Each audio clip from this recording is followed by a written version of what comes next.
Quien no se haya conmovido hasta las lágrimas con las escenas que vimos transmitidas al mundo entero de los acontecimientos que se desarrollaron en la frontera sur de los Estados Unidos y la frontera norte de México, quien no se haya conmovido, digo, es porque no tiene corazón o porque es un imbécil. Eso sencillamente nos partió el alma en muchos pedazos. Los niños acompañando a sus papás, las mujeres, inclusive mujeres en cinta, desafiando todos los peligros con tal de buscar otra cosa, con tal de salir de algo que es insoportable, que es insostenible, que no se puede mantener. ¿Por qué estaban allá tantos miles, huyendo de la tragedia de sus propias vidas? No es de extrañar entonces que en un grupo muy importante, casi mayoritario, de esos desgraciados estaban los venezolanos, y había nicaragüenses, y había cubanos, y había colombianos, gentes de muchas partes de América Latina que habían desafiado los peligros del tapón del Darién, que desafiaron todas las penurias, soportaron toda el hambre, fueron capaces de desafiar todos los peligros con tal de tener una esperanza. Y uno se pregunta por qué. Porque habían perdido la esperanza. Porque en estos países ya no se puede vivir.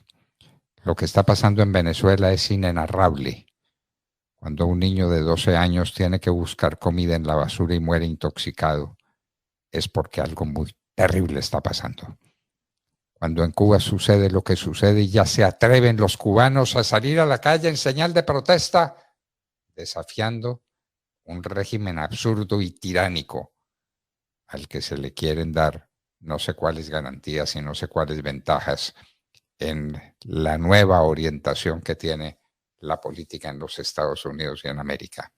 Lo que está pasando en Cuba, lo que está pasando en Nicaragua y lo que empieza a pasar en Colombia, entre otras cosas.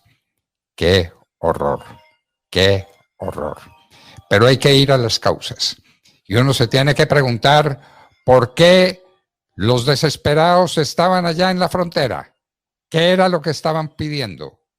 ¿Qué era lo que estaban buscando con su presencia indescriptible en una frontera enemiga, en una frontera hostil, surcando ríos los que no saben nadar, metiéndose debajo de las alambradas, buscando cualquier cosa con tal de salir del pasado que los acorrala, que los persigue, del pasado de hambre, de falta de libertad, de persecución que hay en los países que padecen lo que llaman el socialismo del siglo XXI.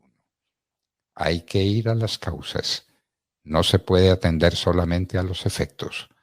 Hay que preguntar por qué huían tantos de su presente ignominioso y por qué buscaban tanto un lugar en la frontera con los Estados Unidos de América, faro de la libertad y país que se constituyó como el más grande y poderoso del mundo, gracias precisamente a los migrantes, gracias a los que llegaron de todas partes del mundo huyendo de las persecuciones de los nazis, de los fascistas, de los comunistas.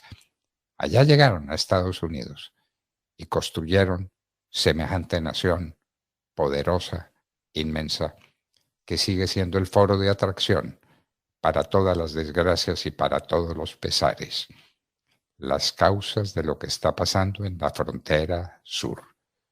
La gente no solo tiene hambre, la gente tiene necesidad de libertad y quiere vivir una vida decente y decorosa en los Estados Unidos, porque nada de eso tiene en sus propios países.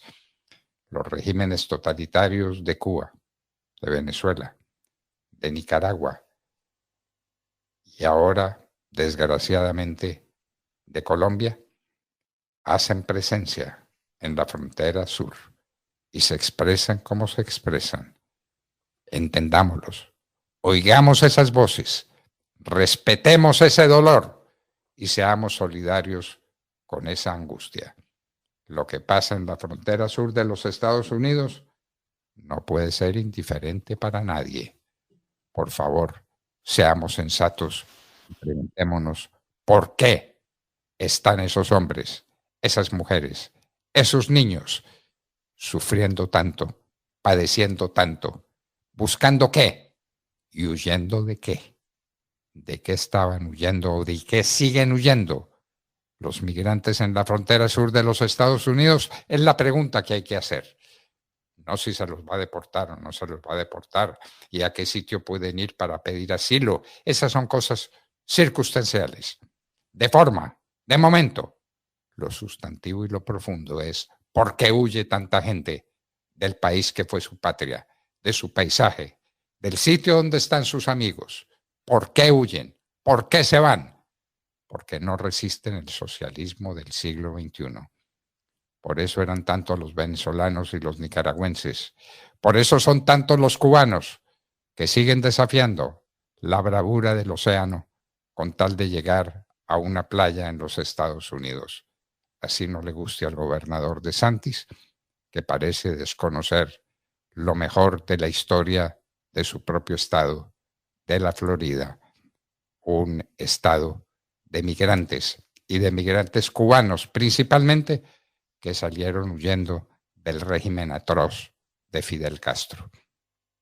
Bueno, queridos amigos, si Ortega y Gasset decía que a las cosas nosotros tenemos que decir a las causas, amigos de Colombia y todos los que nos escuchan.